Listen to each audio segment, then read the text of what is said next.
తెలంగాణలో మీకు కేసీఆర్ కి సంబంధాలు ఉన్నాయా లేదా? సంబంధాలే లేకపోతే తెలంగాణలో మీకు పార్లమెంట్ ఎన్నికలు జరుగుతూ ఉంటే వైఎస్ఆర్సీపీ రిజిస్టర్డ్ పార్టీ అని ఎందుకు పోటీ చేయట్లేదు? మీరు తెలంగాణలో 5 సంవత్సరాల క్రితం పుట్టిన పార్టీ జనసేన పార్టీ. మేము పోటీ చేస్తున్నామే తెలంగాణలో దమ్ముగా ధైర్యంగా, మీరు ఎందుకు పోటీ చేయలేకపోతున్నారు?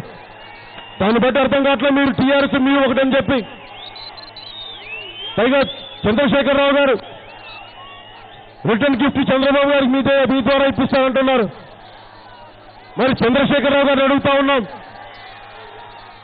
తెలంగాణ ముఖ్యమంత్రి చంద్రశేఖరరావు గారిని, ఆంధ్రప్రదేశ్ రాజకీయాలతో మీకేంటండి సంబంధం? విజయవాడ సెంట్రల్ రాజకీయాలతో ఇక్కడ ఏ అభ్యర్థి నిలబడాలి అన్నది, అక్కడ కేసీఆర్ గారికి ఏంటండి సంబంధం తెలంగాణ వాళ్ళకి? అరే మమ్మల్ని బూతులు తిట్టారా మీరు? ఆంధ్ర వాళ్ళు ద్రోహులు అన్నారే, ఆంధ్ర వాళ్ళు దగాకోర్లు అన్నారే. మరి మీకెందుకండి ఆంధ్రప్రదేశ్ రాజకీయం?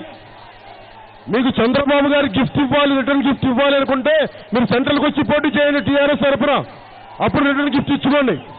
కానీ అడ్డదారులు వస్తే మటుకు మేము ఊరుకునేది లేదు.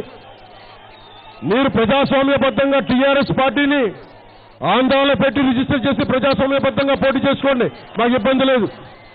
కానీ దొడ్డిదారులు వస్తే మటుకు, పైగా మీకు జగన్మోహన్ రెడ్డి గారికి మీరు సపోర్ట్ చేయడం అంటే తెలంగాణలో జగన్మోహన్ రెడ్డి కాలు తిరగకుండా చేసింది మీరే. జగన్మోహన్ రెడ్డి గారేమో తెలంగాణకు వద్దు కానీ ఆంధ్రప్రదేశ్ కావాలా? అదేనా మీ ధర్మం? అదేనా మీ న్యాయం? ఇది మేము ఎట్టి పరిస్థితుల్లో ఒప్పుకోం. అలాగే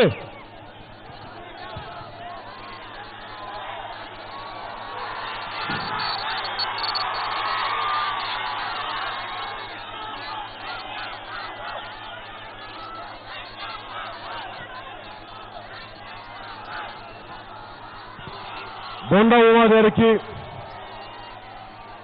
ప్రభుత్వం ముఖ్యమంత్రి గారు అడుగుతూ ఉంటారు, ఎందుకు మాకు పవన్ కళ్యాణ్ మాకు దూరంగా అయిపోయాడంటే,